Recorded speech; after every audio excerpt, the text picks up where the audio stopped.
Episode 21. There is no good way or good segment to start this episode by saying that yesterday, when it was time to feed everyone, we sadly had a tragedy that happened here on the ground. We lost a chicken. And yeah, the one of the dog, I saw him coming from the jungle, so from the forest, with the back of the neck and the head of the chicken in his jaw. So that was very unexpected and not pleasant. Not pleasant to see, but it was a deep pain in my heart for the chicken. So we are down to two, and they are right now locked down into the house. Not happy to be there, but they have to be safe until the situation with the dogs has been better. Because after that I saw that we lost a chicken, and I didn't even hear anything, because usually if they are chasing the chicken, well, you're gonna hear them barking or you're gonna hear the chicken. And there was nothing. Otherwise, I was like, "What?" I wasn't even sure for a few seconds. It was like, "Is it a bird?" I'm still sorry for the bird, but is it a bird or is it really the chicken? But that was the on the head, so it was like, shit. A few minutes after, the two puppies started to fight each other, but the kind of fight that is gonna be blood. It lasted, I don't know, what seemed to be five long minutes, at least, if it's not longer than that. But it's not like when you have a fight, you're gonna check the time. It seemed a very long 5 minutes of constant uh biting, but like really at the throat and the rest of the body. So it was one, I think it's the male, who really was attacking one of the female, and well, it's brother and sister. And obviously she was defending, but at her best. And then the other sister came in as well. So there were two after her. And the mother didn't do really shit to separate them or to whatever. I tried, to grab at the back of the neck and to take it out. But at the same time, they were biting into the other ones. I was like, I don't know how much I can pull out and risking to create an open wounds. And the mother started to come after me, like really like, like nasty. And I was like, I do not want to be bitten by the mother. So it was really intense, tough. Yes, of course, for me, because I was witnessing it. I'm not saying it, I'm not taking away from the puppy who got the most of the bite. There was no open wound, so that's a good thing. Afterwards, she was obviously in shock and shaking for quite some time. Yes, of course, I of course I experienced this all by myself. There was no one around, beyond the fact that not really knowing what to do, and I don't even know if there is anything that you can do in situations like this. Emotionally, it was intense. For me, that was the grieving of the bird, and that was confirming that the first one, the white one, that when I came at the beginning, I said that we are missing one. It has been, it was the same thing that happened to him. It's just that none of the puppies bring back as a trophy and eating the chicken. I was shaking when I was communicating with the rest of the team.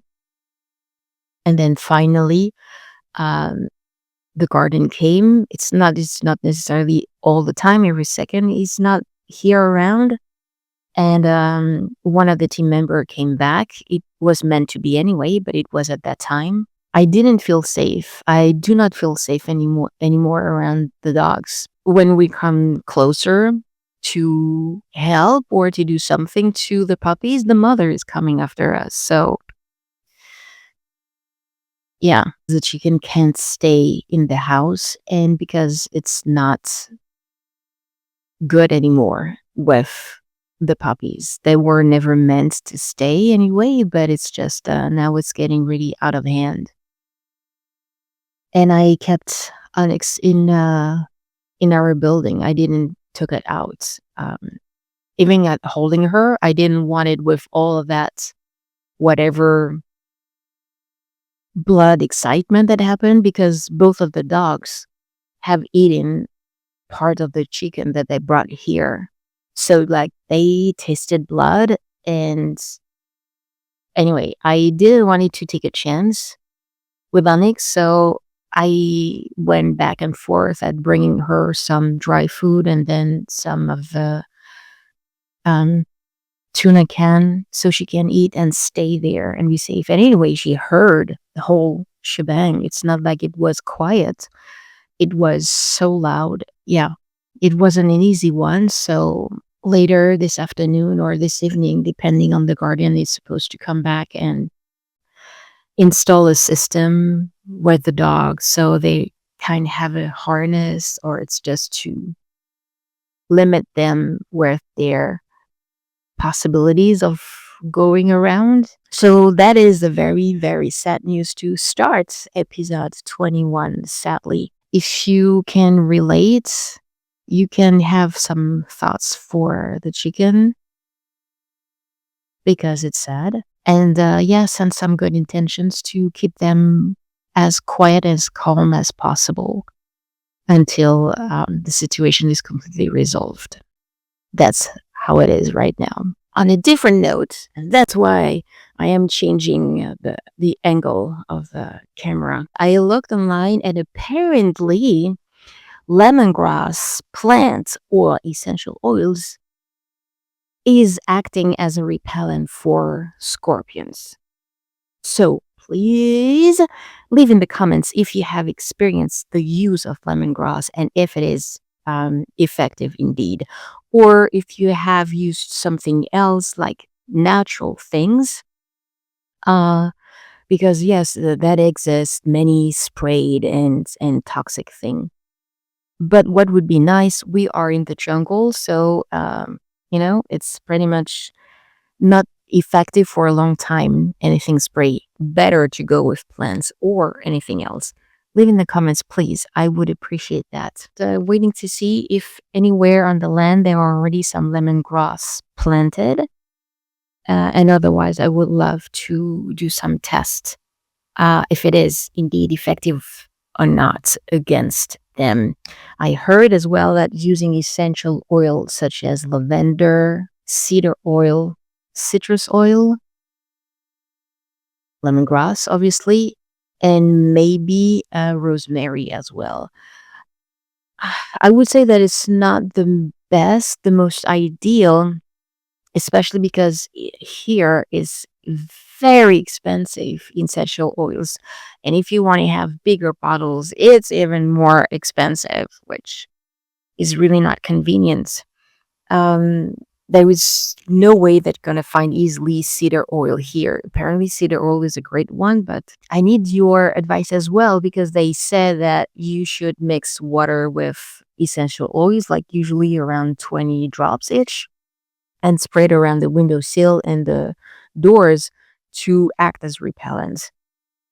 When I express my doubt, it's not, I rephrase, I'm not 100% sure that it's going to be that effective because water and essential oils, if they are not shaken, they are not combining together because it's oil and it's water and they are not mixing. I worked with essential oils and carrier oils. So, and in other places, they suggest that you are mixing the essential oils with some carrier oil, which oil, they will all combine together. And here, just like the essential oil, carrier oils are even way more expensive. Oh my goodness. I would say that going with plants is the most logical thing to happen and to make it happen by having, for instance, the lemongrass around the buildings, and it works because I put my intention that it's going to work. We can use it for using the plant as well, which is excellent as well. I don't know about lavender, if it's really that effective, and if it would be nice to have some around. I don't know. There's a vibe inside me that tells me that it's not that effective against scorpions. So citrus, yes, that would be nice anyway to plant some lemon because we're using lemon for everything, and lemon is so good, like for centuries. So that's for sure. Any tips that you can give that you had experience and it works would be really highly appreciated. And other than that, I have been reminded that we have around the kitchen here some plant medicine growing in the soil. And so I don't know if I'm going to have the time today to get out, take some pictures, to get online oh, that's this plant or that plant. So do you have the names? Which one is plant medicine and how to use them? It's cool to have plant medicine around to be used as a pharmacy, but you need to prepare your pharmacy, right? Other than that, I'm going to keep reading my book, A Thousand Pieces of You by Claudia Gray. Like any other time, a great time to ask you to help me reach the 200 subscribers. I do not have much missing to reach the 200 subscribers. Woo! That would be really lovely. It's just click on the subscribe button so you will follow everything. You will know how the progression with life here is happening as a solo female in the jungle of facing the elements, how it's going to happen with getting the banana out of the trees. And now that I have been reminded that we have a plant medicine to build a pharmacy here, it's like there are some exciting things that are going to come up. It's not just me getting more adapted everywhere to the place, finding bravery like episode 20. Look at this. It's incredible how I can see that every day the jungle is changing me for the better. So that really be lovely if you can help at reaching the 200 subscribers and just to go beyond to get more visibility and me feeling definitely less alone and being genuinely happy about that.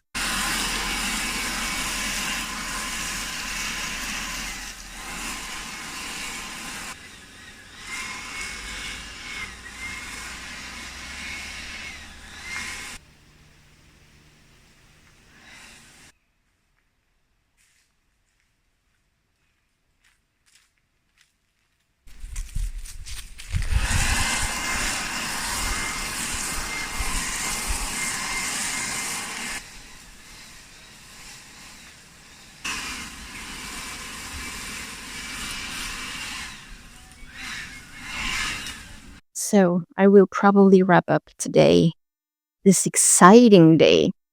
Um, Maybe it's that joke to say that for the announcements of this morning. But frankly, the rest of the day was really eventless, extremely tired. I had to close up everything and go back to the loft. I needed to lay down in bed with Onyx and to really sleep. I think I slept for an hour or something like this. There's a heavy, dense energy that really fell down. So since one of the team member is back, so I am not solo, completely solo again. We took the car and went to the next village that I haven't been yet. And as an excellent YouTuber as I am, I didn't take the gear and the camera to film and share.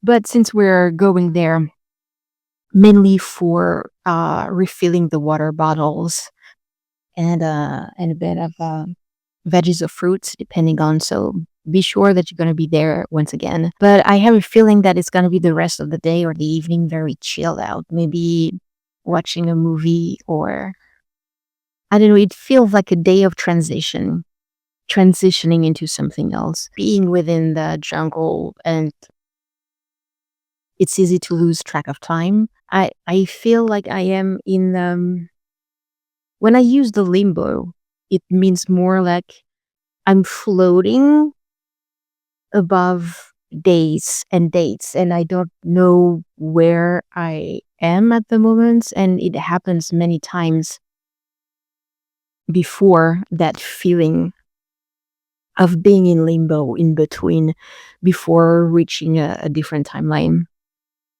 So that's interesting. I don't know how it is for you. You can definitely let know. You can as well like the videos. I do my best to improve and to make them better. And like I said before, there's going to be some days with stuff happening and others very chilled out and quiet and not much. And even for myself, it feels more days of resting in between, that something is coming up, something great, but it's just chill out. Just pretty much since I came here, that I want to do things, and I felt at the same time, it's just chill out, just like take a book, read, just chill out.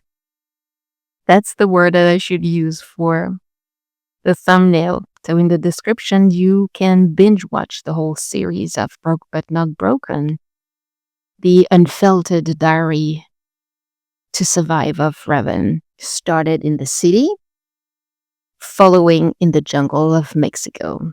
And this is so exciting. Tomorrow, I know that I have to get out of the jungle of the place and go to Puerto Morelos. So I'm going to take you with me. There's a gecko